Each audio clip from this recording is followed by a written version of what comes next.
Today we are going to look at Unit 2, which is household production.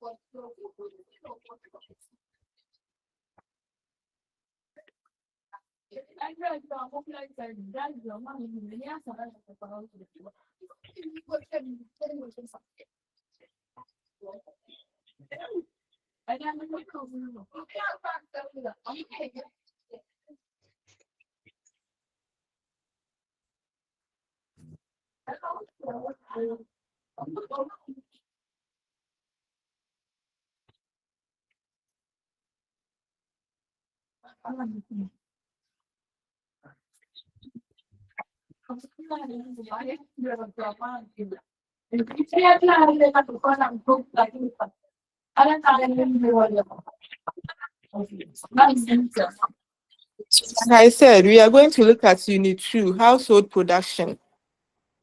So by the end of this unit, you should be able to define household production, describe the different kinds of household production, identify factors that influence household production. You should also be able to describe the processes of management. 5, enumerate the consequences of household production. And then finally, we should be able to examine the importance of household production.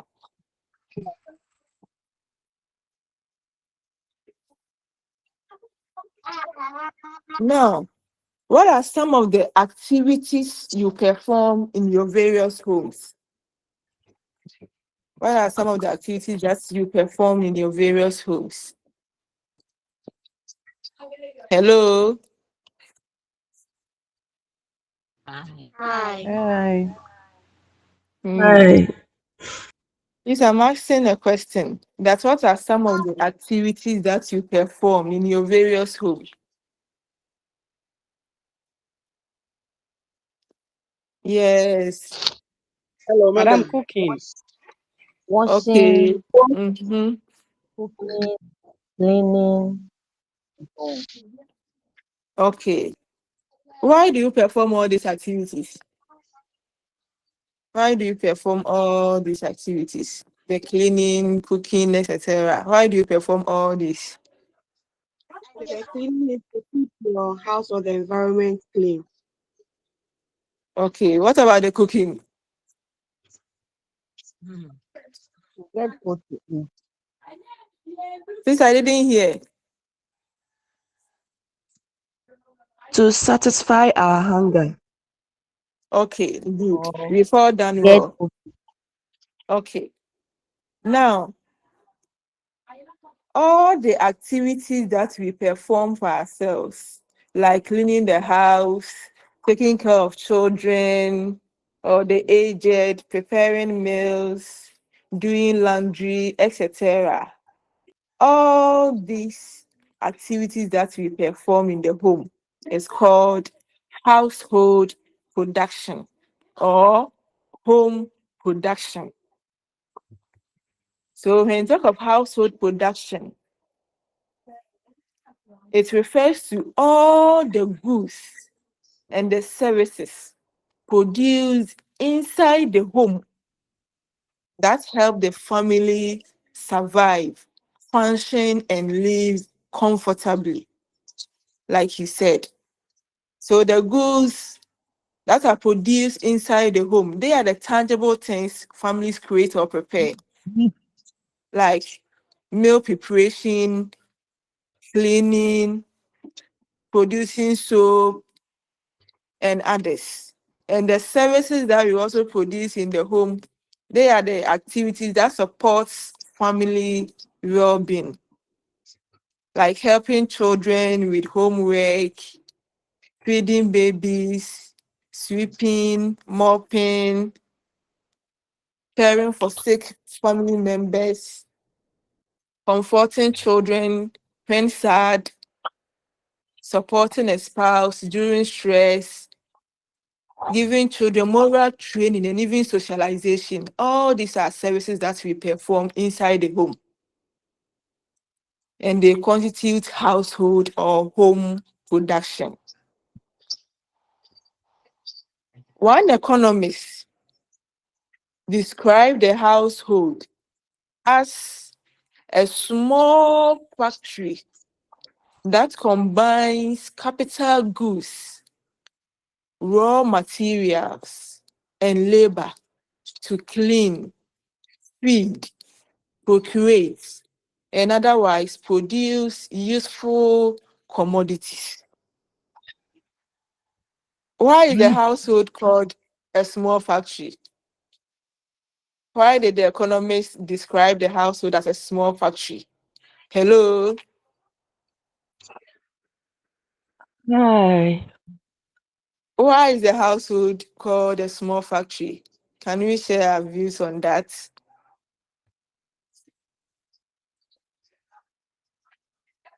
Okay. We know a factory to be a place, right? Where resources are combined for production to take place. Is that not it? And Yes. goods and services are being created, and the output satisfy human wants. So similarly, a household also produces many things internally rather than purchasing everything from the market. So last week we learned that the household is not only a consuming unit, it is also a producing unit. That's why we are saying the household is a small factory, and it combines capital goods. What are the capital goods? They are the long lasting tools and equipment that are being used repeatedly to produce goods and services in the home or in the house. For example, the stove, the gas, the refrigerator, the blender, sewing machine, etc., that we use to produce our daily meals. And the raw materials, they are the basic items or inputs that are transformed into finished goods like the rice, maize, vegetables, detergents, and others. So family uses rice, tomatoes, etc. to prepare jollof or any other meal. And then the labor. So the household as a small factory combines capital goods, raw materials, and labor. So with the labor, it refers to the time, our efforts, the skills, and energy that we contribute as family members to clean, feed, procreate. So it combines all these, that's the capital goods, the raw materials, the labor to clean, feed, and procreate. Now, procreation doesn't only look at giving birth, but also raising children into productive adults. You know, household produce human resources for society. For example, when parents invest in education, discipline, and moral training, and otherwise useful commodities. So the economists describe the household as a small factory that combines the capital goods, the raw materials, and labor to clean, feed, procreate, and otherwise produce useful commodities. Again, the household production can also be defined as unpaid activities that are carried out by family members for themselves in order to meet. Hello, Hi. please, any question? Is there a question?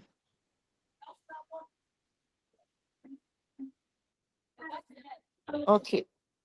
I said the household production can also be defined as unpaid activities that are carried out by family members for themselves in order to meet their needs. However, sometimes some of the activities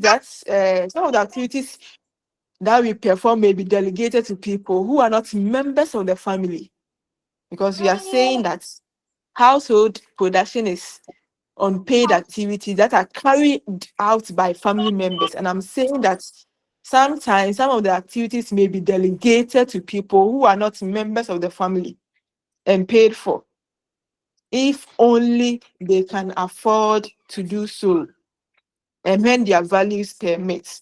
For example, the family may pay someone to wash their clothes for them, cook or purchase cooked food from outside, if they do not have the time to undertake these activities.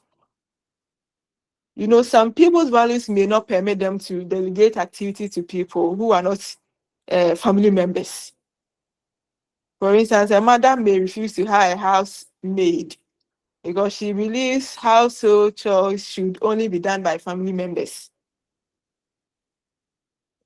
So the usefulness of household production depends on the knowledge, the skills, and other resources the family members have. Otherwise, resources are wasted. Now, why do you think that the usefulness of household production depends on the skills, the knowledge, and other resources that family members have?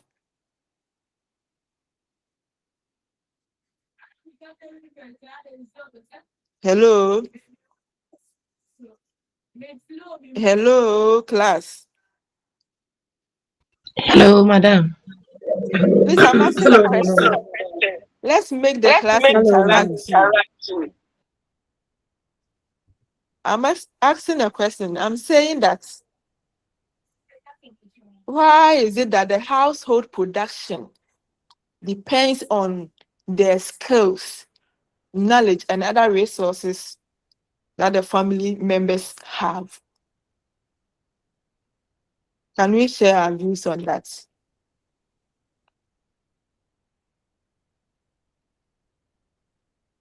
Hello?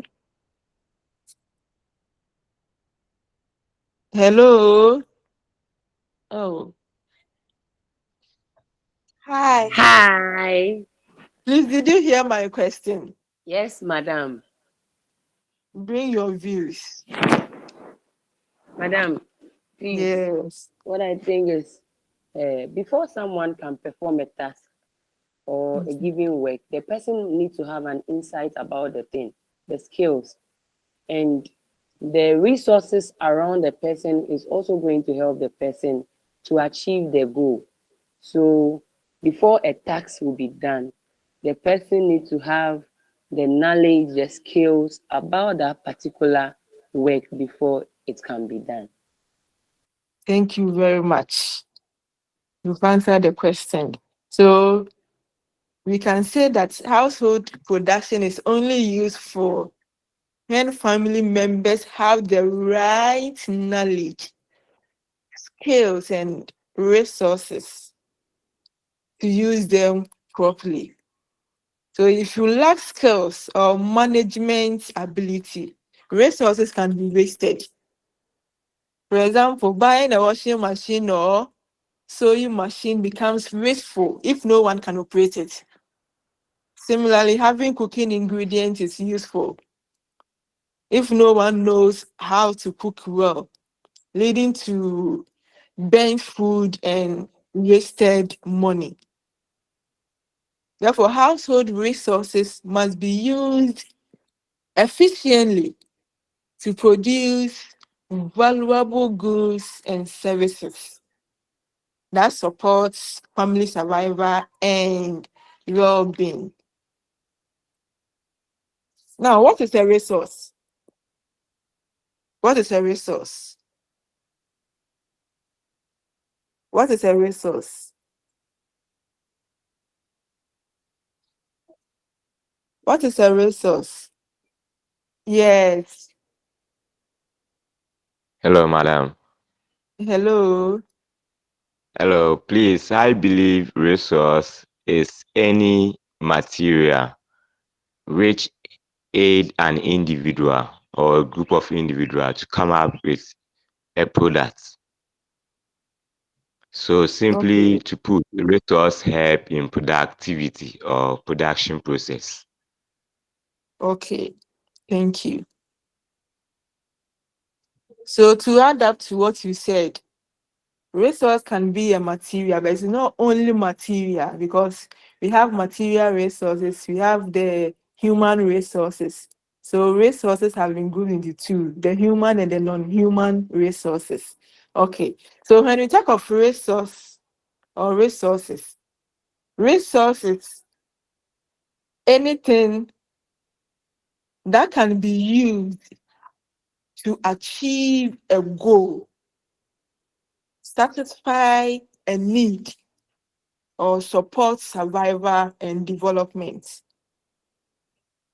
In short, resources are assets. And when we talk of assets, they are the tools, the talents, and possessions. That's whatever you have or you own, which help you to use to achieve your goals or solve everyday problems in life. Anything that you can use to achieve your goal can be termed as a resource. So your energy, your time, your money, your skills, tools, equipment, etc. Anything that you have and you can use it to achieve your goals can be termed as a resource. Now, can we consider the household production as a resource? And why? Can we consider the household production as a resource? Yes, madam. Okay, why are you saying so? Because they are the things that we use to achieve tasks in the house. Maybe when we are cooking, the resources that we use for cooking is the stove, the blender, all the things that come up together for us to achieve or for us to cook our food becomes the resources. Thank you very much. Any other view on that? Hello, madam. Oh, yes. Madam, to add up to what my sister said, it's not only the materials, just like she listed, but even the human beings there, the children who have been raised up by the parents, who have been groomed to be a resource, like a labor resource for the nation or the community. It's also another aspect. Thank you very much. We've all done well. So we are saying that household production is considered as a resource because they are all activities that are performed by family members and which help them to accomplish or achieve their life goals. And one of the characteristics of a resource is that it enables individuals and families to attain their goals and to achieve the kind of life they want. Okay.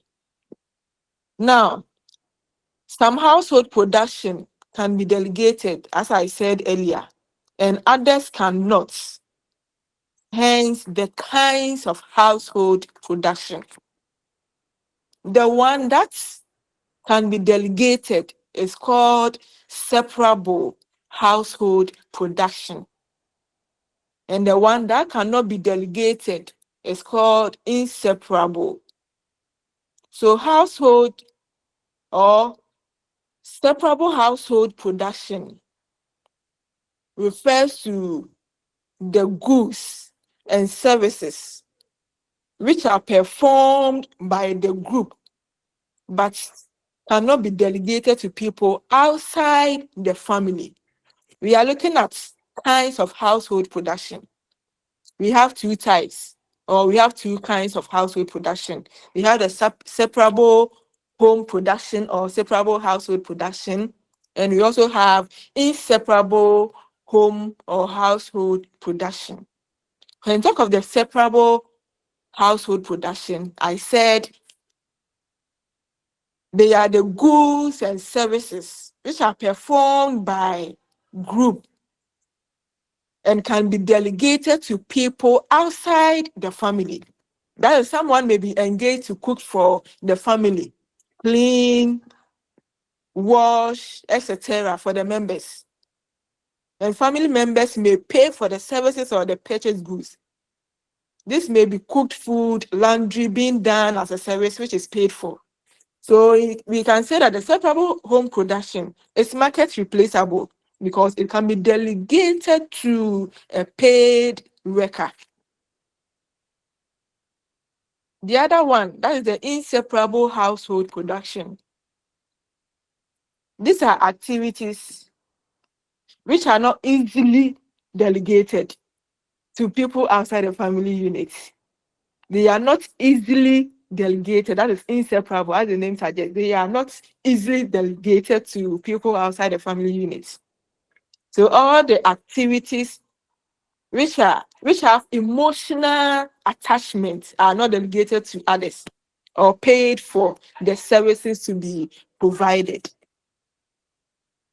For example, for the inseparable household production, you cannot pay for people to love your children or have intimate relationship with your husband or wife, or even care for your sick child. Now, some people can delegate these activities, but what we are saying is that it is not easily delegated because some people can give money to people to have intimate relationship with their husband or wife. But we are saying that it is not easily delegated. Child care is usually carried out by family members, and another person would take up this responsibility if she lived with a family. And again, inseparable household production occurs among close family members. Now, with the inseparable household production, we have three types. We have three types of inseparable household production. We have the intra-household production, inter-household production, and community services. What do we mean by intra-household production, inter-household production, and community services? When we talk of the intra, that is, it is within intra-household production. That is within.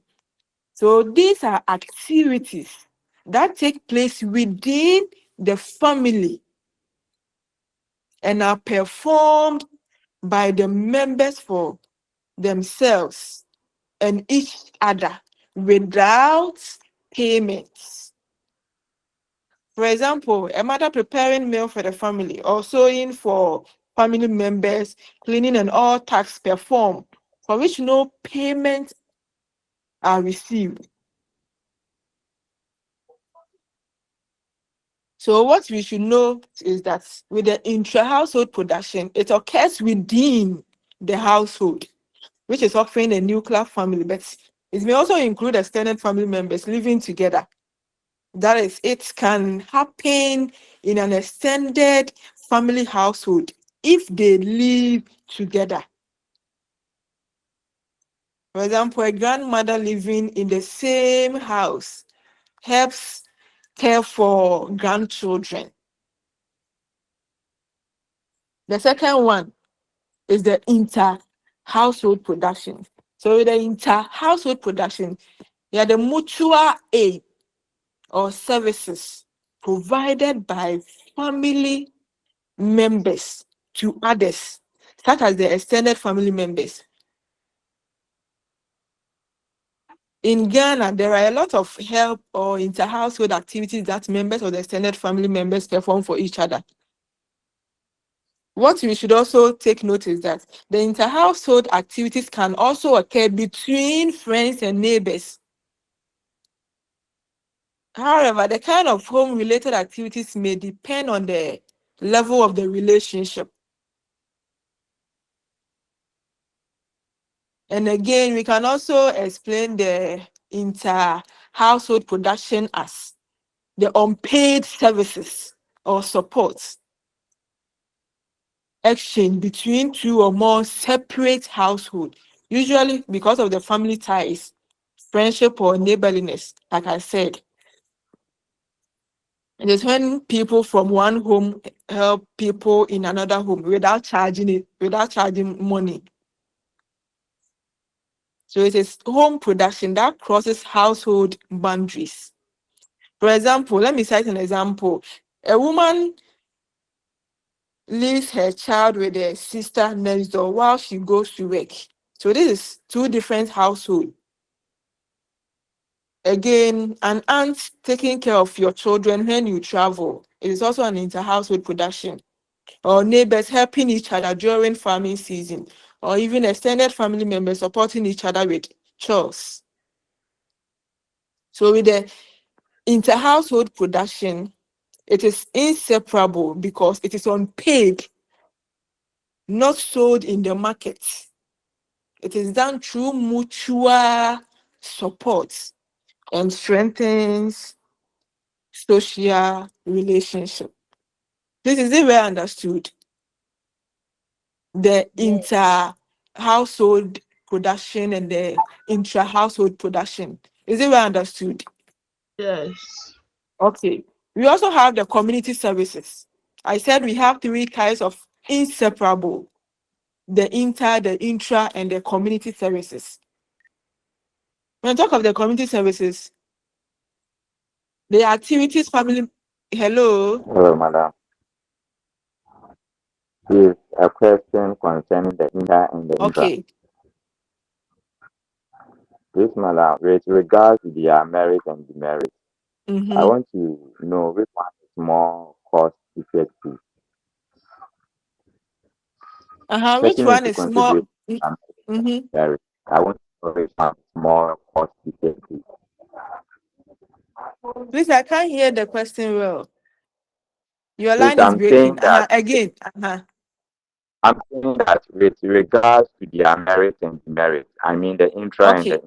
inter, Mm-hmm. I want to know which one is cost effective. The one which Okay. is cost effective. Okay. So, which one do you think is cost effective? We are saying that with the inter and the intra, I just said it is unpaid. It is not sold in the market. We do it. Is that okay? We do it without paying anything. The inseparable, it is unpaid. Please, is it clear? Yes, madam. Hello, hello, madam. Okay, so you do it through mutual support. Hello, Hello, yes, please, can you say with the intra, it deals with only the nuclear family, and the inter deals with the extended family? Not really, because the intra-household production, I said, it often occurs in the nuclear family, but it may also include the extended family members living together. In the same house. Yes, please, because the Oh, intra okay. is within the family, so Okay. family members Okay. living together. You could have All a right. situation where the extended family members will live It's together together with you. in the Okay. same in the same house. In the Yes, same please. house. Okay. Yes, please. Okay. Thank you. Please, is it well explained? Yes, please, madam. Please. Yes, please. Yes, it's okay. Okay. So can we look at the community services? All right. Okay. So with the community services, they are the activities family members do for the benefit of the whole community, often voluntarily. That's community services. You do it voluntary. Can you give me examples of the community services that family members perform for the whole community? Hello. Okay. Hello. Please Hi. let's. Can you say communal labor in the community? Yes, please. Okay. And what else? Is Or that not, all? madam, Yes. Yes. or non-governmental agency providing amenities like hospitals or street bulbs to the community. Okay. Mm-hmm. Okay. So, like you said, with the community services, we can have community cleanup exercises, helping build a school or a communal toilets, participating in communal labor. So, with the community services, it improves community life, not just one home. It is done freely, not paid. So, the difference between the separable and the inseparable household production is that with a separable household production, the service can be paid or can be done for money, like hiring a cleaner. So separable activities can be separated from the home and sold as market services. Whilst the inseparable, they are not bought or sold. So that's the difference between the separable and the inseparable. Now let's look at factors that influence household production. Factors that influence household production. So what do you think are some of the factors that affect household production? Let's share our views on that. We have household composition.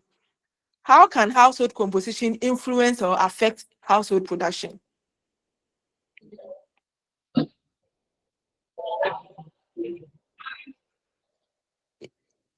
Yes, Hannah. Hello. Hello. Hello, madam. Yes. Household composition. Yes, please.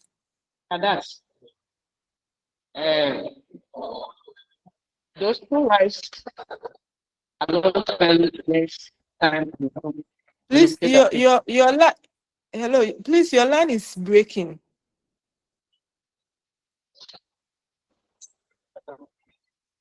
I said large families, spend more time and carry out more various activities. Hello. Okay. Okay. Now, when you talk of household composition, it means the size and the structure of the household. The size and the structure of the household, such as the number of people in the home, the ages of members, the children, the adults, the elderly, and the gender roles. It also includes the relationship types, whether nuclear, extended, simple, single parent, etc. And who is who is working or available at home. So this composition, the household composition, it strongly affects what the household can produce, how much it can produce, and how tax can be shared. Single people who live alone spend less time on home-related activities than people who live as families. Why? I'm saying that single people who live alone spend less time on home-related activities than people who live as families. Why? Hello, madam. Hello. Well, I believe if they are size, I mean, they are normal. If they are not plenty, they spend less on activity or a task. But if they are more, then it means they have to spend more. Okay. Thank you. So a single person has fewer household responsibilities, no children or dependents, less cooking and cleaning to do, and even have more ability to buy services outside, like food delivery, laundry services, and others. So let's consider a university graduate living alone. The person cooks simple meals or buys outside, washes clothes only once a week. But with large families, they spend more time and carry out a more varied activities, especially families in which there are younger children who need care. Older children in the home may help with home activities.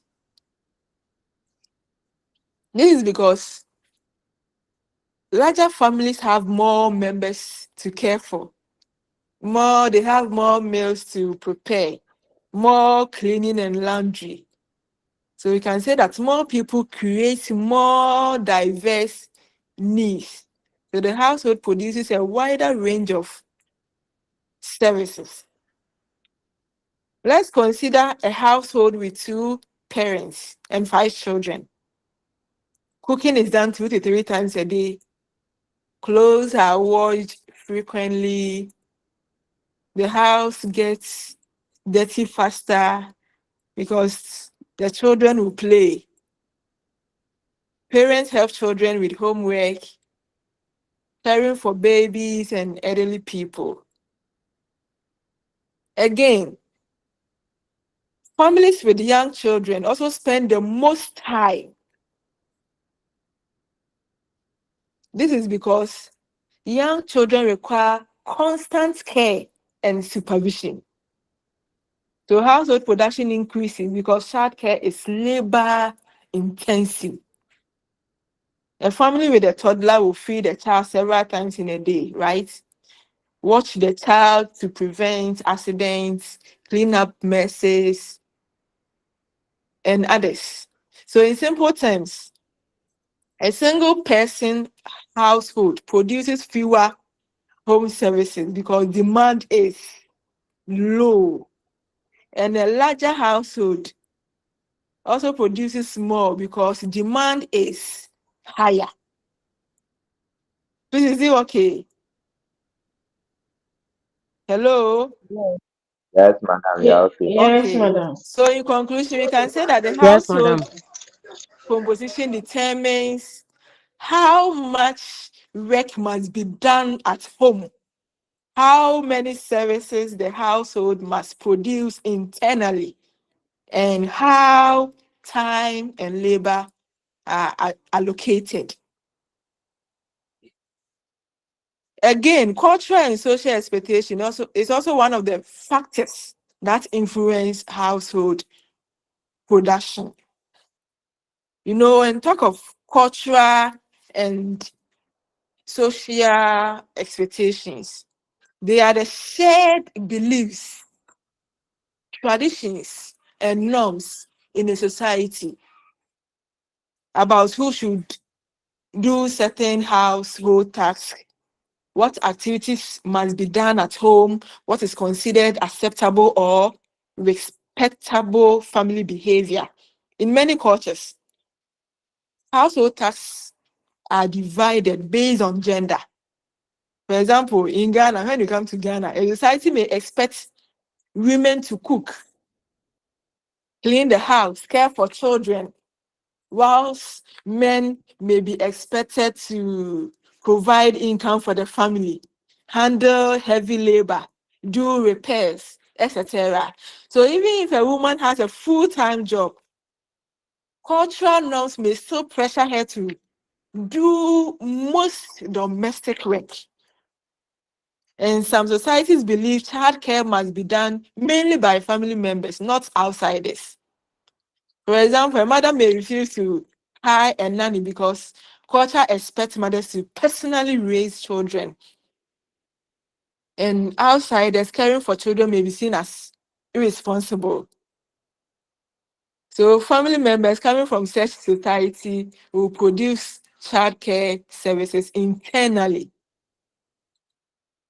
And again, culture determines what kinds of meals are considered proper. So in some Ghanaian families, cooking fufu, banku, or kenke is expected. And these foods require time and labor. So instead of buying fast food, the household spend hours preparing traditional meals because it is culturally valued. Another factor that influences household production is employment. Employment affects household production because It determines how much time household members have at home, the income available to buy goods and services, and whether household produce services themselves or outsource them.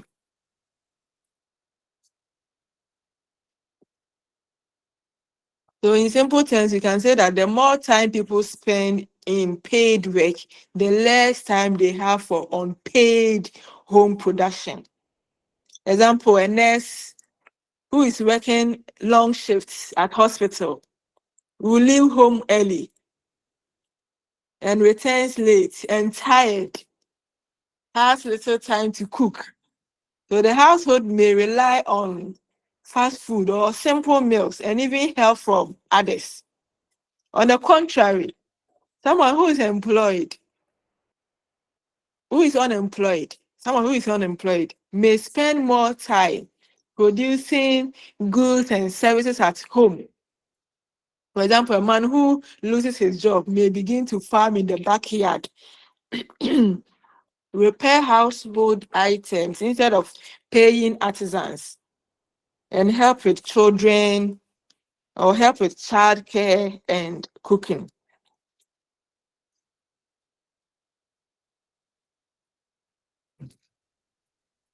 So with this, the household substitute time for money. So in short, we can say that less employment, more home production. This is it okay for the employment? Hello? Hello, madam. Yes. Yeah, it's okay. But actually, throw a bit light on it again. Okay. Uh-huh. Hello, please, what did you say? Sister, I said it's okay, but actually, I want you to go deeper into it for clearer Uh, understanding. okay, I said employment. We are saying that employment is one of the factors that affects household production. And I said that employment affects household production because it determines how much time household members have at home and the income available to buy goods and services. So, in short, the more time people spend in paid work, the less time they have for unpaid home production. So we are saying Okay, employment is a key factor because it shapes both time availability and financial capacity. Determine what household should be produced internally or buy externally.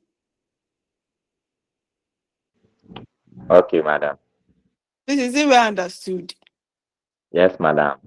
It's understood. Okay. The last factor that also affects household production, we have resources of the Hello, family. madam. Hello. Okay, Yes. so with the employment, Mhm. can we say if you are employed, you can, let's say, uh, on the side of washing, if you are employed and you have the money, you can go in for washing machine for house production to be less. Yes, please. So in that Oh, sense, if you are employed, it means you spend less time yes. for Okay. household production. But if you are unemployed, you spend more time for household production. Okay. Thank This you. is it okay. Yes, So yes. Yes, employment also affects household production. If you are employed, you will spend less time in household production. If you are unemployed, definitely you have more time for yourself. So you will spend more time for household production. That's what employment is talking about when it comes to a factor influencing household production. Please, they were understood. Yes. Okay. We also have resources as one of the factors that affect household production. The resources that you have can also affect your household production. So household activities require both human and non-human resources. The human resources include time, skills, knowledge, etc., as we've already talked about. And the non-human resources also include the money, the equipment and tools, raw materials, etc. So to prepare a meal at home, the household needs human resources and non-human resources. Without either one, the meal cannot be produced. Household production depends on the combination of both resources. I believe we all agree to this. Yes, madam, please. Okay. So resources available to the family, such as time, skills, knowledge, the attitude, material resources, determine what activities are done. That is the kind of activities. How much is done? That is the amount and the quality of work. For instance, the more time family members have, the more household tasks they can perform.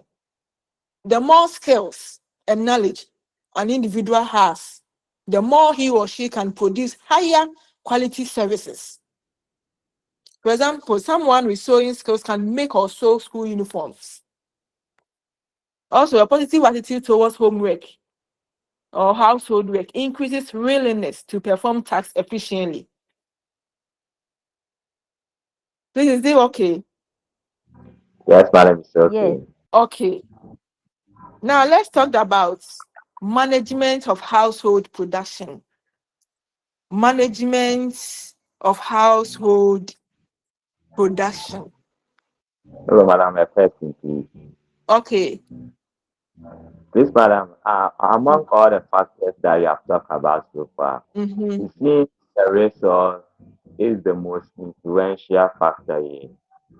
Because without it, it's like there won't be any production. Am I on the right path? Yes, please. Because without resources, there's no way you can achieve your goals or you can Oh, accomplish your needs. So you need resources before you can accomplish or achieve your goals, both human and non-human resources. all right. Thank you very much. You are welcome. Okay. So we are now looking at management of household production, how we will manage our household production. What is management in the first place? What is management? Please, have you done family management? Hello? Hello? Hello, madam. Please, Hello, madam. I'm asking whether you've done family management. Uh, No, madam. no, madam, but No, please. as for the No, word madam. management, I have a clue about it. Okay. So what is management? Okay. Well, hello, madam. Mm. Yes. Well, Hello. hello, madam. Well, I think management is about how wise you utilize resources.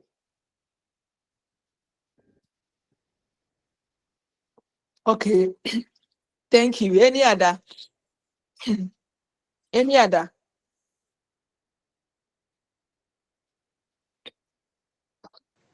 Madam, Yes. uh, uh, when I talk about management, it is the use of limited resources combined with maybe forecasting and planning in the leadership and execution skills to Okay. achieve your objective. Okay, thank you. Yeah. Before done well.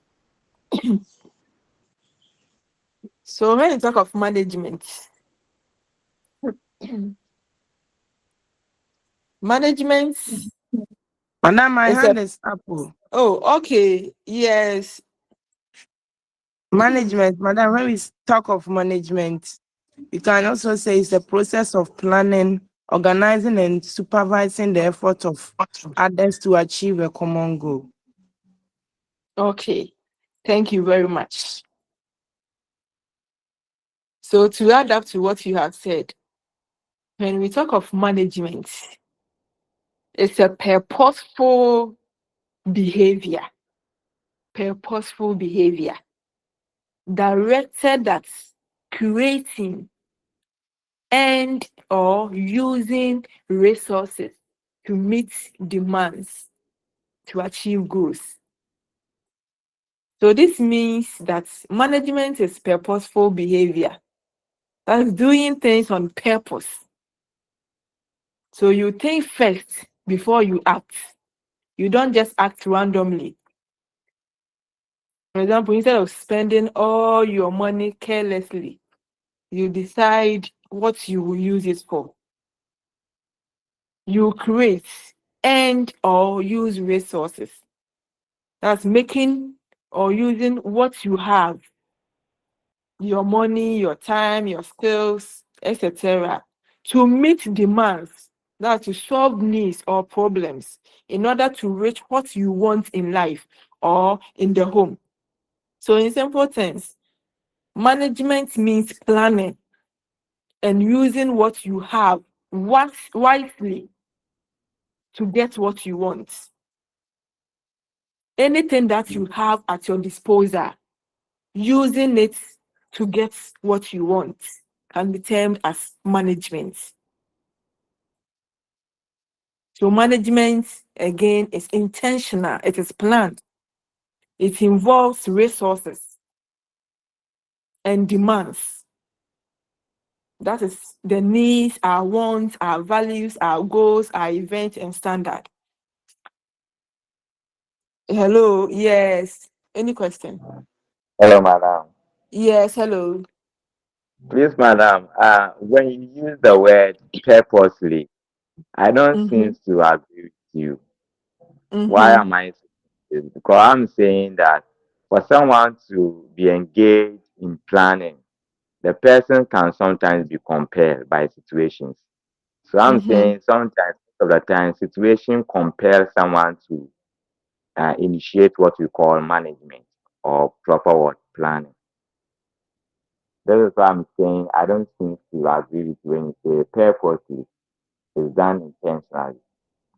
Nevertheless, you are saying situation Mm-hmm. can compel someone to do something wisely or planning. So that's my point the way, madam. Okay, I don't know whether I get you right, but what I'm saying is that it is purposeful in the sense that if you are managing, it means you have something that you want to achieve or you want to accomplish. So meaning everything that you do, it is intentional. Hello. Yeah, hello, Hello, madam. madam. Everything that Hello, you madam. do, yes, it is intentional. It is purposeful because you plan before you do it. You don't just stand up and do things. Everything, if you are managing, it means you plan whatever you want to do. So it is purposeful behavior. You plan Okay, well before you decide to do it. All your decisions, everything, you first come to a consensus that this is what we are doing. Everything that you do, it is planned. That's why I'm saying it is purposeful behavior. okay, okay. Now I get it. So the purposeful is pertaining to the planning aspect, Please, not what did so. you say? Mm-hmm. I'm saying that the purposeful that you are using, the word purposefulness, Uh-huh. connotes the idea of planning, not so. Yes, please. Okay, thank you so much. Okay, so what you also said, it's also true, can be true. So we can also add that one too, like you said. Is that okay? In the rare of scenarios or cases, we can Yes, add what you madam. said. Yes, Oh, thank you very much. yes. You are welcome. Okay, we are still looking at management. In management, whatever, please listen attentively. In management, whatever enters the management system is called input. Everything the household starts with, which includes resources, for example, money, time, skills, knowledge, energy, equipment, and demands. These are inputs. Everything that we start with can be termed as an input. So when we talk of demands, they are the motivating factors or forces that push us to manage. The forces or the motivating factors that push us to manage. That is our values, our goals, our needs, our wants, events, standards. All this push us to manage. So they are termed as demands. And resources are what we also use to reach goals. So I said in management, whatever enters the management system is called inputs. So the input includes our demands and our resources. Now, these inputs, that is demands and resources, are being transformed. The processes that it goes through to be transformed is called throughputs.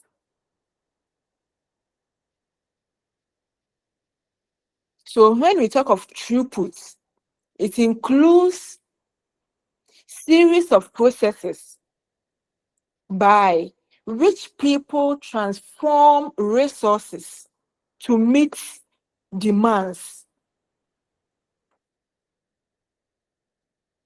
Again, throughput is the series of decisions and actions through which inputs, that is our resources and demands, are transformed into output, that is the results. Now, what are the decisions and the actions that we take through which inputs, that is the resources and demands, are transformed into outputs or results? The decisions and the actions through which inputs are transformed into outputs. This involves planning and implementation.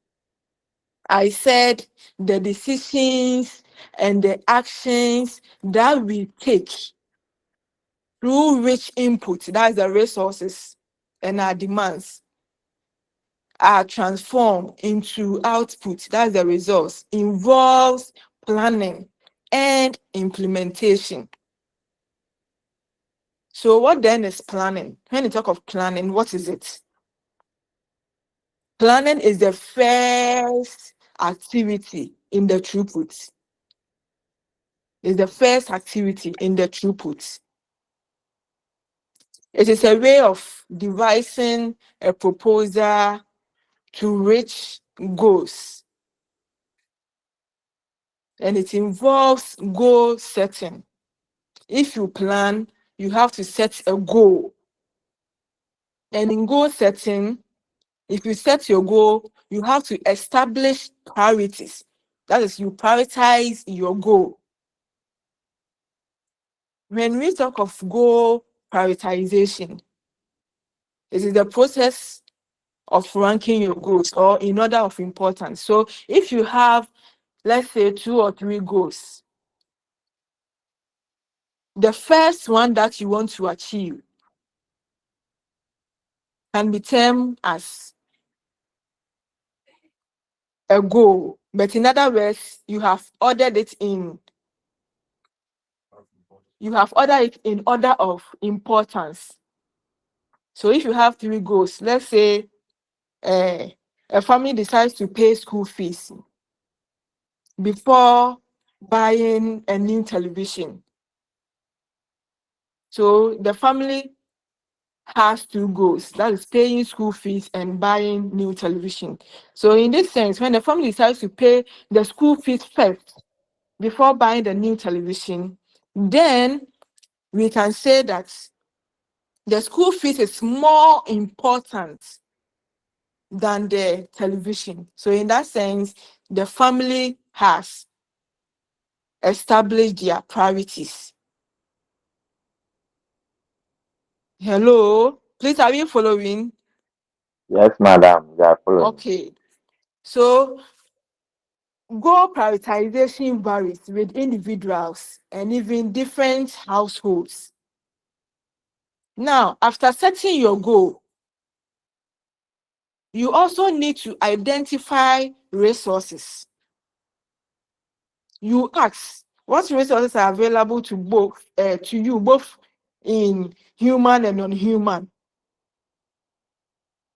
and those that can even be obtained from community, because we have community resources too. So you have to identify resources. After you set your goal, you have to identify resources that will help you to achieve your set goals. So in identifying the resources, you need to also be resourceful to find alternative resources for your goals to be achieved.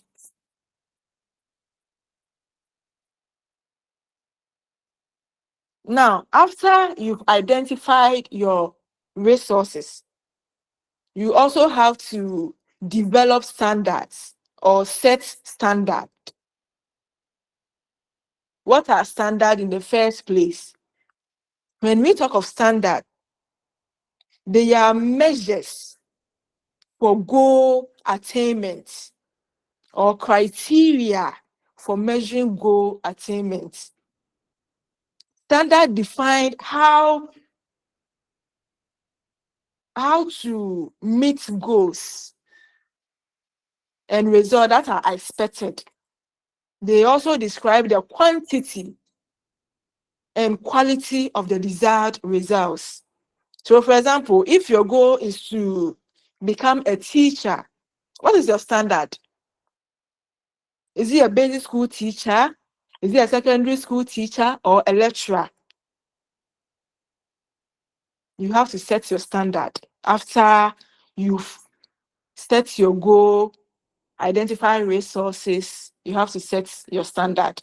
So if your goal is to become a nurse, your standard could be maybe a degree nurse, a community nurse, etc. Again, after setting your standard, you also have to sequence your activities. That's, you have to organize. When I talk of sequencing your activities or organization, it is the ordering of parts of an activity. That is the order in which things occur, whether interdependence, dovetailing, or overlapping. When we talk of the interdependence, it simply means completion of one task depending on the completion of another task. That's interdependence. So failure to complete one task will delay another. So for example, if you want to prepare jollof rice, if you delay in preparing the stew, definitely your jollof rice will delay. So meaning the jollof rice depends on the preparation of the stew. So failure to complete one task will delay the another. That is interdependence. And again, with the ordering of activities, we also have dovetailing. As for dovetailing, it means carrying out 2 or more, it could be 2 or more activities at the home at the same time until they are completed, by giving each activity an intermittent attention from time to time. So, ladies, when they are preparing meal, they will be stirring benku. At the same time, they will be taking care of their children. They will be chatting. They will be doing 2 or more activities at the same time until they are completed by giving each activity an intermittent attention from time to time. So the person will be stirring benku at the same time, preparing soup at the same time, preparing stew, combining 2 or more activities at the same time until they are completed by giving each activity an intermittent attention from time to time.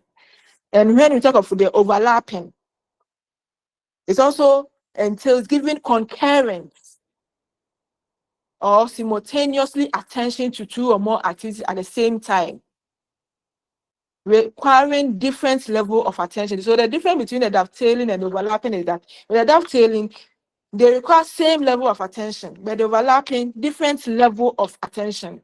That's the difference between the dovetailing and overlapping. So in carrying organization, it's also,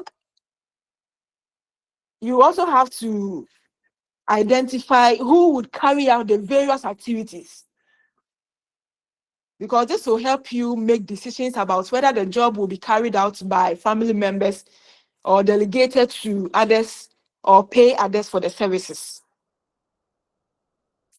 So it involves, please, are you following? Hello? Yes, madam. Please, are you following? Yes, Okay. Yes, madam. madam. Yes, Okay. madam. Okay. So the organization also involves when the tax will be carried out. When the tax will be carried out. That is morning, afternoon, evening, daily, weekly, or monthly. Now, once plans are made, you need to put it into action. So in planning, it involves goal setting, resource identification, setting of standard, and organization or sequence of activities. Now, once plans are made, you need to put it into action. That is, you implement it. So what is implementation? Implementation simply means putting the plans into action. So in implementation, you need to check from time to time how far you have achieved your goals. You have to check the resources that have been used, whether they have been effectively used or the appropriate ones were used. Information on this will help you to continue with your plans or make changes. That is, to make adjustments. So adjustments may occur after you checked and there is deviation from plan behavior. So adjustment only comes in when you have deviated from the plan behavior. If you check and there is no error, then there is no need for adjustment. But when you check and you have deviated from normal, then you need to adjust. So adjustments involve changing a planned standard or sequence to increase the chances of attainment of desired results. Now, after you've implemented your plan, you will get your results. That is the output. So when you talk of the output, it is the outcome of the managerial processes. It comes in the form of finished goods or finished products, met demands, used resources, leftover, and waste. After you've gotten your output or the end results of actions, you need to evaluate. You have to evaluate your outcome, the results. So when you talk of evaluation, it involves looking back. You look back or you assess to determine how far set goals have been achieved. This gives you information as to how efficiently you have used your resources. It tells how satisfied or dissatisfied you are with the performance of the household activities. So Deakin and Farber grouped the results, that is the outcome or the consequences of the household production, into two types. That is intrinsic and extrinsic results. When we talk of the intrinsic results or intrinsic satisfaction, it refers to the inner feeling, the satisfaction one gains after assessing the usefulness of the home production. And the extrinsic results also refers to the monetary value of the outcome. The monetary value of the outcome. Now, when you are evaluating, you have to check the resources used, how effectively it has been used to achieve your set goals. So, in evaluating household production, one needs to ask questions such as, are the important tasks accomplished? Are the performance standards met? Are the household members satisfied with the results? Answers to these questions will help in determining whether you have achieved the desired results. Hello? Hello? So let me cite an example. Hi, madam. Hi, madam. When a person wants to prepare condo, maize, money, time, and energy serve as the inputs, right? Hello? Yes. Yes, please. Hi, madam. Through planning, the person set the goal of obtaining condo, identifies the required resources, and set standards for quality and quantity. Through organization, the person arranges transportation, containers that he or she will put the maize in, and money for mailing. Now, you could realize that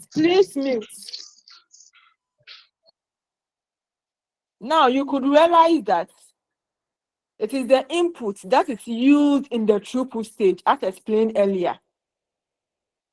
Through implementing, the person takes the maize to the mill, supervises the grinding process, and collects the finished goods or dough. So all these activities form the throughput that transform the maize into condo. After obtaining the condo, the person evaluates the outcome by assessing whether the goal has been achieved. The individual evaluates the results to determine whether the management process was successful. Now, this evaluation involves considering both extrinsic results and intrinsic satisfaction. So the intrinsic results refers to the monetary value of the outcome. So with it, the person assesses how much money was spent on buying maize, transportation, and mailing. This cost is then compared with the price of buying ready-made condo from the market. In preparing the dough personally costs less and saves money. The extrinsic results. So if preparing the dough personally costs less and saves time, we can say the extrinsic results is considered positive. Hello? Hi. Hi. Hi. Yes. Hi, Is it madam. well understood? Yes, please. Okay. Yes, madam. Okay. Now, let's move to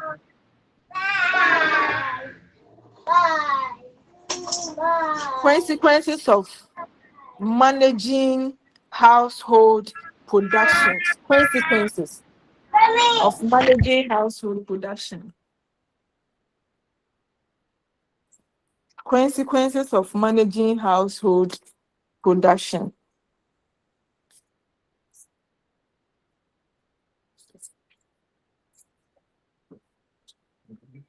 Please, a minute. A minute.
Please, any questions so far?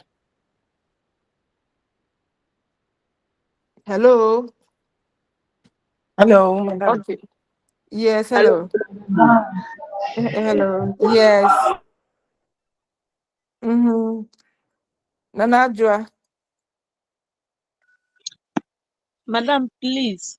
As for the Chufupraso Center, we are crashing this morning. I have statistics and probability.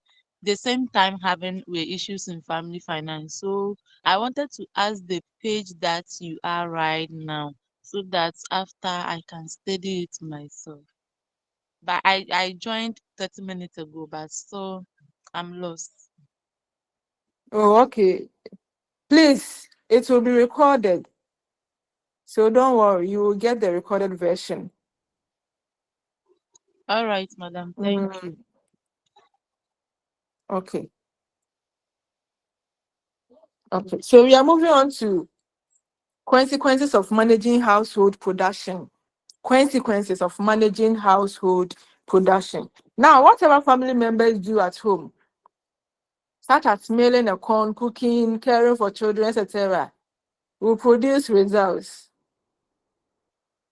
So the results of the household activities performed by family members may be satisfying or not after it has been evaluated.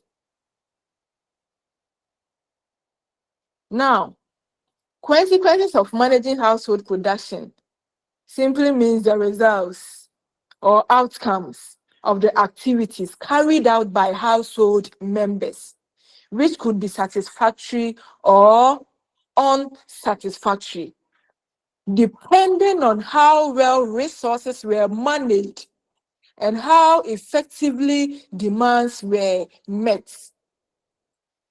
So according to Deakin and Farber, there are two main types of consequences, that is outputs or results of household production. One, we have intrinsic output, and two, we have extrinsic output.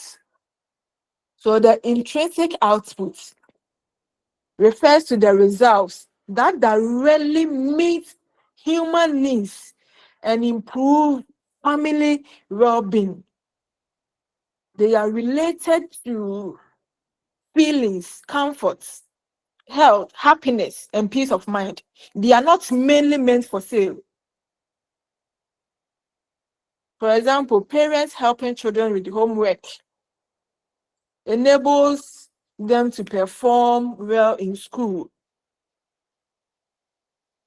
They feel loved and confident. A mother prepares balanced meal to make family members healthy and strong. So these are all intrinsic output. That is the feeling, the happiness, and the peace of mind that we get from the results, the outputs. Extrinsic outputs or results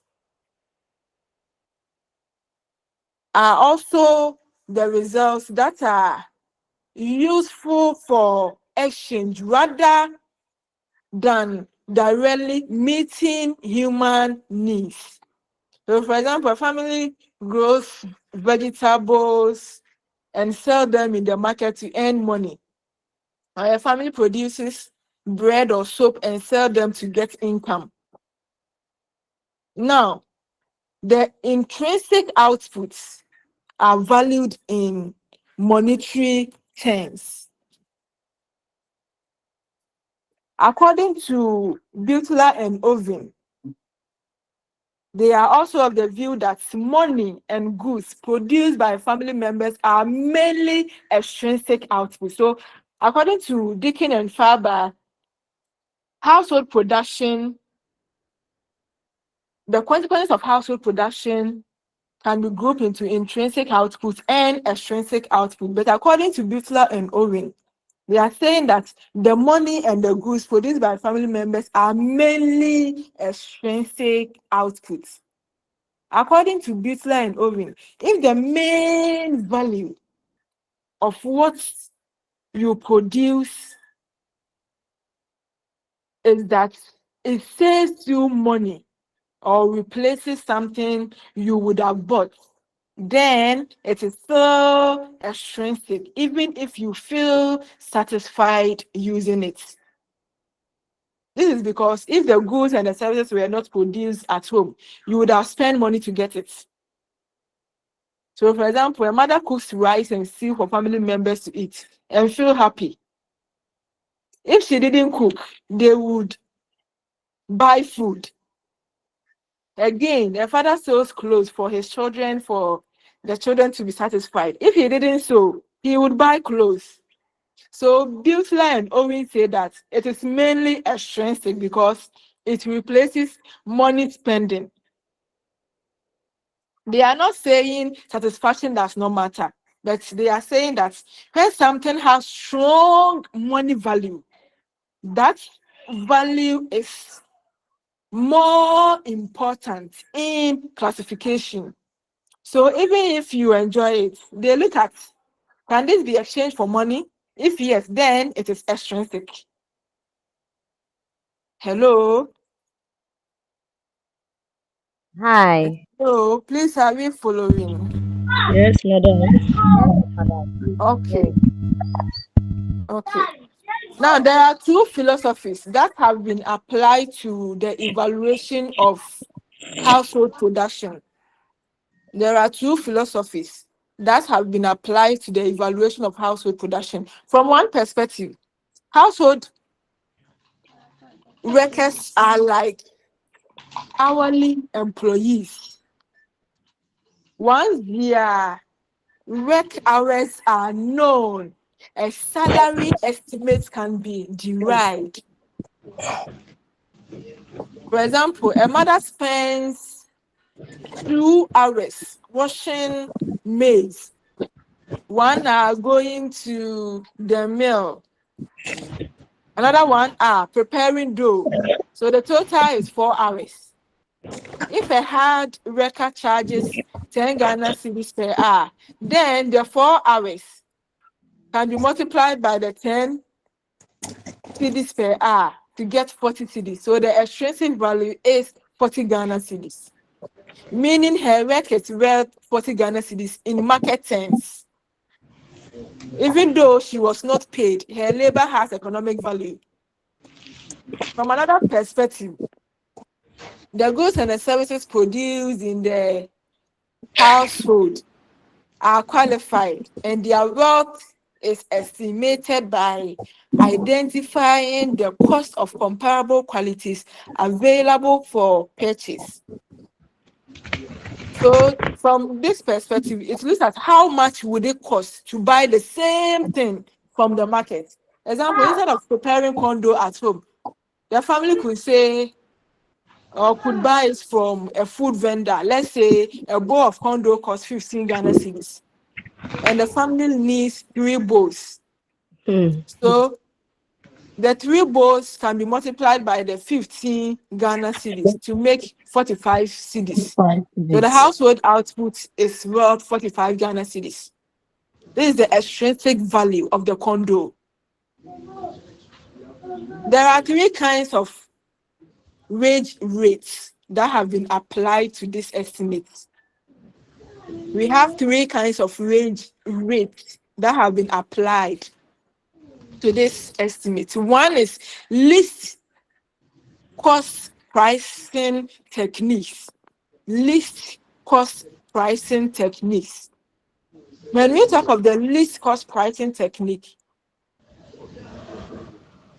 it is applied to hourly wage of a housekeeper to substitute for hours worked by a family member. When we talk about the least cost pricing technique, we are referring to the least amount of money that a family would have paid if they had had someone to do the household work instead of doing it themselves. So in other words, the lowest cost that a hard worker, usually a housekeeper, could have charged for the number of hours used in performing those household activities. So in practice, when a family member performs household work, such as cooking, washing, cleaning, or preparing food, no money is paid. However, in family management, we want to know if this work was done by a paid worker, how much would it cost? So to answer this, we choose the cheapest available worker.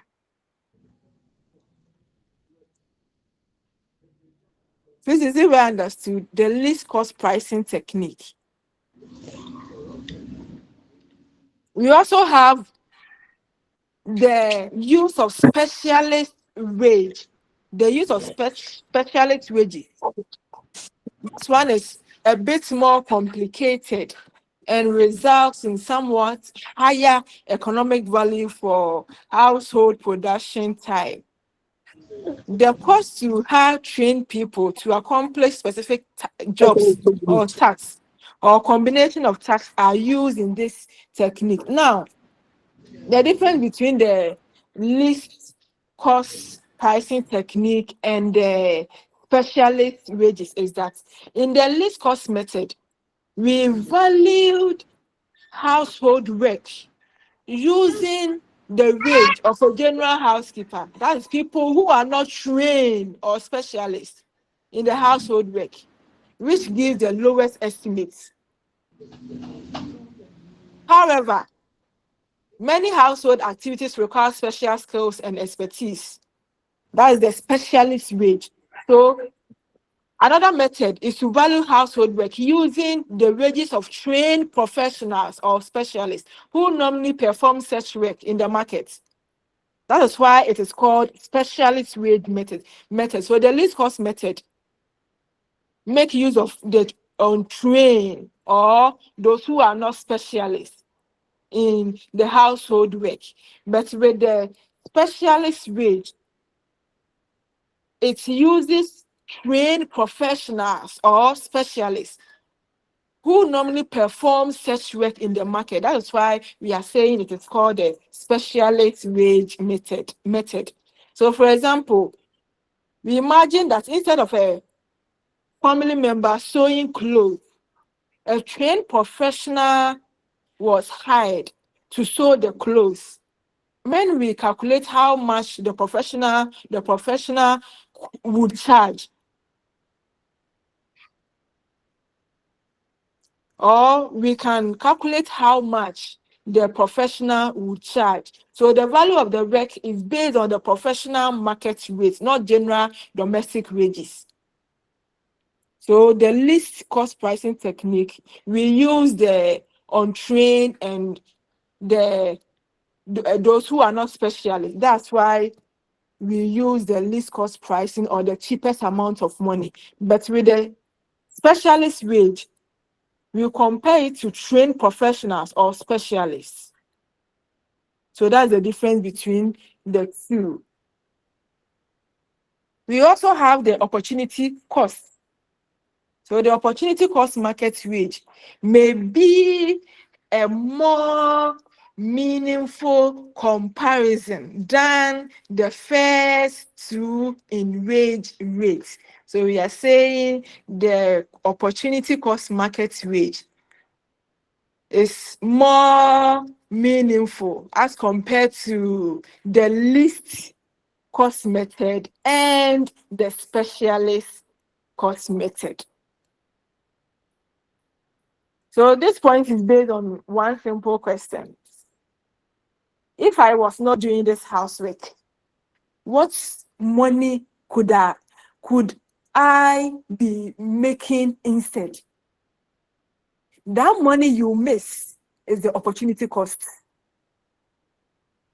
The opportunity cost is the money you give up by choosing one thing over another. What this means in household work is that when a family member stays at home to work, either by cleaning or preparing food, they are using time, right? That same time could be used to teach, drive, trade, or do business. So they are losing income. So this point is saying that let us value housework using the income that person is losing. For example, Mary is a teacher. She earns 25 Ghana cedis per hour. One day, instead of teaching, she stayed home to prepare food for 4 hours. Now, you ask, if Mary had gone to work, how much would she earn? So you can multiply the 25 Ghana cedis per hour to the 4 hours that Mary stayed home to get 100 Ghana cedis. So by staying home, Mary lost 100 Ghana cedis, which is the opportunity cost. Please, is it well understood? Yes, ma'am. Okay. Now, we have product accounting estimates. When we talk of the product accounting estimates, it means finding the money value of what a family produces at home by comparing it with what they would buy outside. In other words, if we did not do this work at home, how much money would we pay to get it from the markets? So that is product accounting estimates.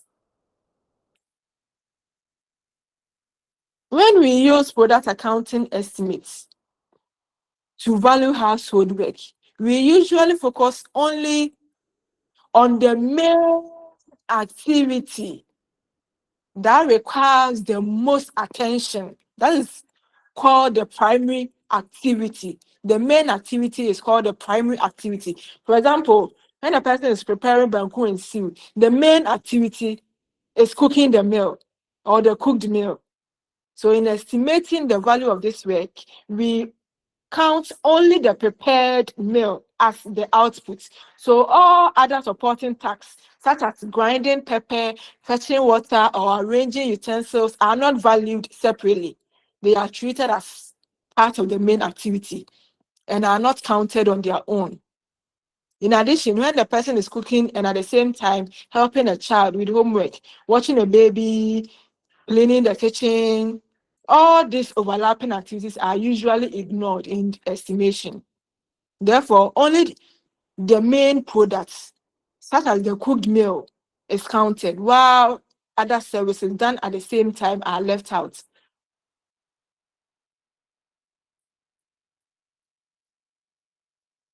Again, product accounting estimates require that the quality of household goods and services should be comparable to those sold in the market. The household products should be similar in standard, taste, durability, and appearance to market products. So if the quality is very low or very high, accurate comparison becomes difficult. So the quantity produced must also be measured correctly. Proper estimation depends on having reliable information about how much is produced. For example, if homemade condo is as good as that sold in the market, it can be valued using market price. If it is poor in quality, the value will be lower. Now, after estimating the market value, the cost of production must be deducted. And the cost of production includes the fuel, the raw materials, the water, the electricity, grinding and milling fees. And also, depreciation of tools and equipment should also be deducted, because when you use pots, grinding machines, stove, etc., it depreciates over time. So all these costs are deducted.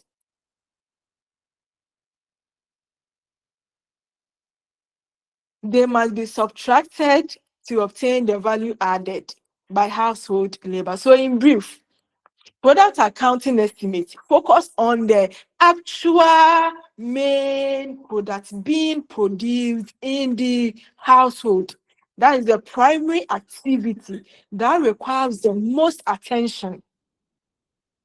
In this method, attention is given mainly to the main products. Overlapping activities such as chatting, watching TV, or doing small tasks at the same time are usually ignored. The quantity, how much is produced, and the quality, that's how good it is, are carefully considered. The cost of resources used is also subtracted. Then the product is compared with similar products in the market. So this helps to find the real economic value added by household labor. Now, the consequences of household production, as we have already talked about, when household work is well managed, important tasks are accomplished, performance standards are met, and family members are satisfied with the results. So this leads to inner satisfaction and effective use of time, money, and energy. Again, when management is poor, dissatisfaction occurs. Goals may not be achieved, and stress may increase, especially in busy or dual career families. So satisfaction and dissatisfaction are subjective and depend on personal values and expectations. Both the process of production and the final goods and services influence how family members feel. Good household management encourages creativity and resourcefulness and helps families improve their performance by identifying problems and finding better solutions. However, satisfaction cannot always be measured in monetary terms, because many household outcomes are inseparable from personal and family values.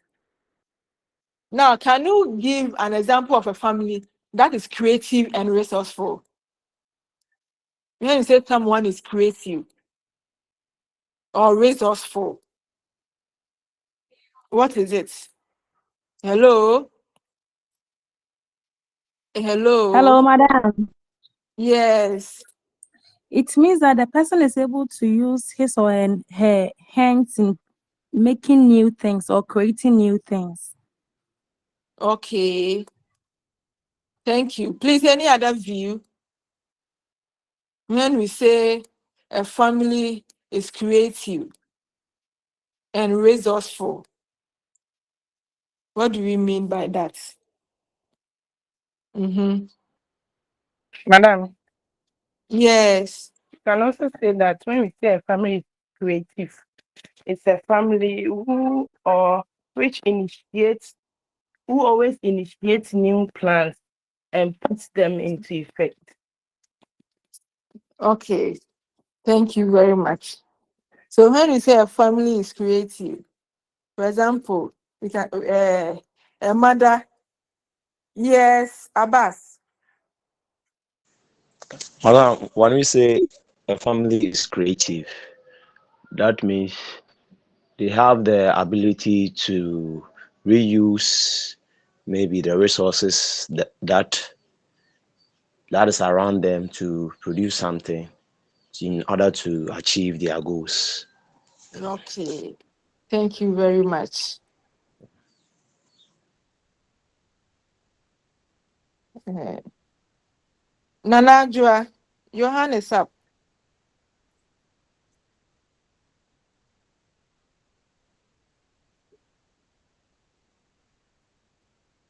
Okay. So So, madam, yes.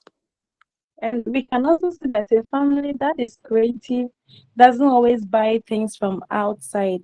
They sometimes improvise. They try to use the things around them to achieve their goal. Oh, thank you very much. We've all done well. So to add up to what you have said, another example could be that a mother who uses leftover rice and vegetables to prepare a new meal instead of throwing them away. That one is also creativity. And with resourcefulness, a family that repairs torn clothes at home instead of buying new ones. This can also be termed as a family with resourcefulness. Okay, thank you very much. Uh, Resourceful, sorry. Now let's quickly look at importance of household production to the family well-being. Importance of household production to the family well-being. You know, the way family members carry out household activities affects the quality and usefulness of what is produced at home. Yes, Nanajua. Hello. Nanajua, your hand is up.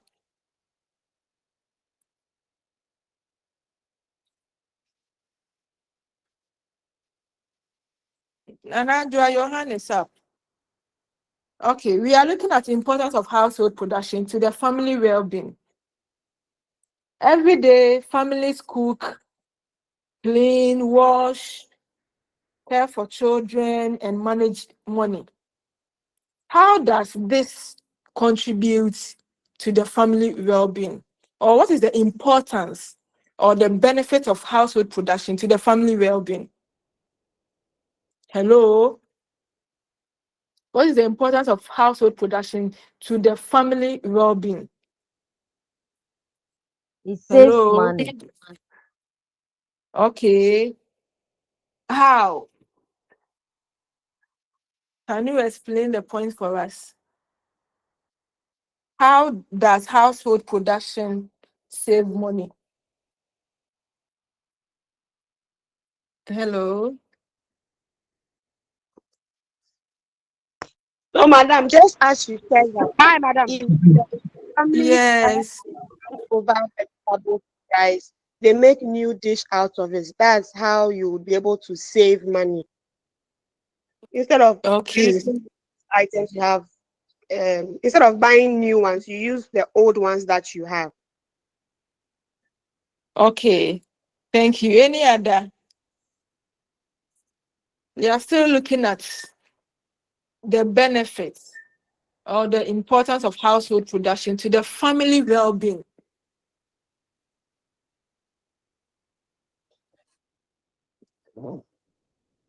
Yes, Delia too. Yes, madam. It saves times too. Time. It saves time because. Hello, madam. Yes, hello. Please, I'm listening. Please, madam. It saves time. It doesn't waste our time. Because sometimes if you are to prepare new meal, sometimes you have to go to the market, get your ingredients. But if you have like leftovers that you can use it for, like garnish it with another some vegetable, just simple vegetables around in the house, and then you go to the market again. Okay, thank you very much. So one of the importance of household production to the family well-being is that it enables families to achieve the kind of life they want. When we say household production enables families to achieve the kind of life they want, it means that when families engage in household production, they are able to live comfortably and achieve their goals, even when their income is limited. By doing many things for themselves at home, they reduce expenses and use their money wisely. Or performing home-related work frees income or cash that might otherwise be used to meet other needs. For instance, a family that grows vegetables in their backyard spends less on food and can afford better housing, or a family that repairs simple household items instead of hiring technicians saves money. Hello? Hi, madam. Okay, Hi. please, are you following? Yes, Yes. madam. Okay, again, it also enables the family to improve their total human resources that may further be used to gain income, to increase financial resources. So this means that household production helps family members develop skills, knowledge, abilities, and attitudes that can later be used to earn income and improve their financial situation. So by cooking, sewing, gardening, budgeting, repairing, etc., family members gradually build useful skills. There's a saying that practice makes perfect, or practice makes perfect. Okay, so these skills can later help them get jobs or start businesses. For example, a child who helps in cooking learns food preparation skills and may later become a caterer. Or a girl who learns sewing at home may later start a dressmaking business. Another important could be reducing dependence on paid services, improving management of resources, and promoting responsibility and cooperation. Now, today, we have looked at what household production is, the types of household production, that is a separable and inseparable household production. We've also looked at factors that affect household production. Again, we talked about management and consequences of household production. And lastly, the benefits or the importance of household production. Please, any question so far? And please, can we meet next week, Monday, same time, to complete Unit 3? Can we meet next week, Sunday, God willing, same time for Unit 3? Madam, please, yes. We are Okay. available. Madam, please, yes. Okay. Okay. Yes, So God. madam. Okay. So God willing, Okay. next week. Sunday, 7 to 9, madam. Okay. Okay. So God willing, next week, Sunday, we shall meet. Please, any Okay. questions so far? Let me check.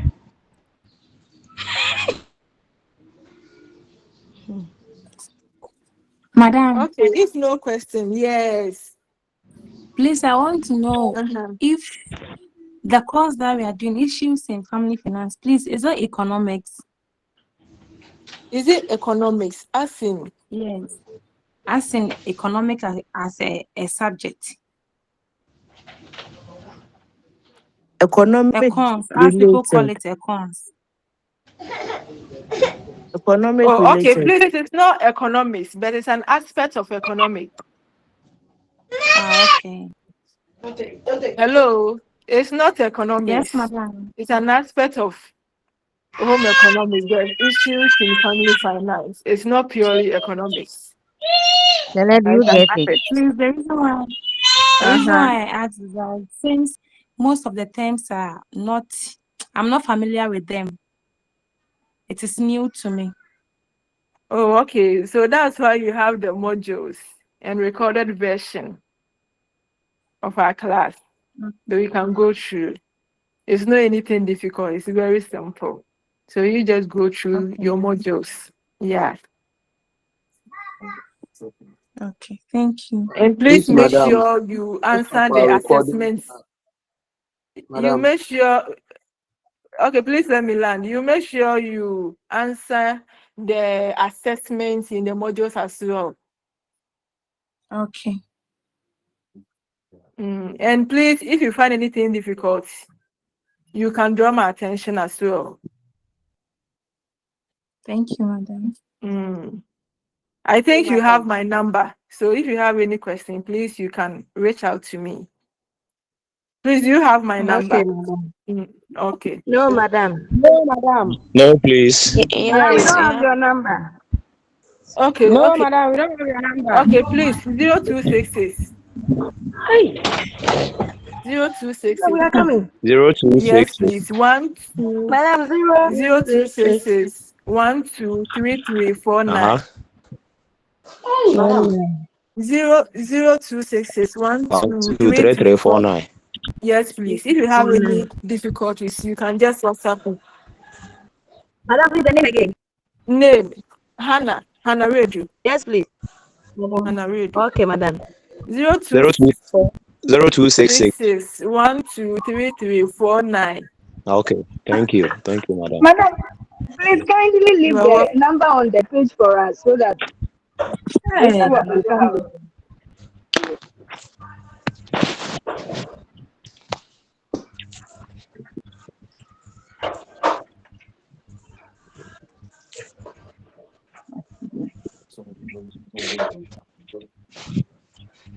Okay. Please, any question again? Please, I was suggesting that the monitor kindly post the recordings in the page for us. Oh, okay. He will do that. The monitor will do that for you. Our class is being recorded, so he will do that for you. Okay. Okay, madam. Thank you. Okay, so you call it day. Yes, please. Okay, thank you.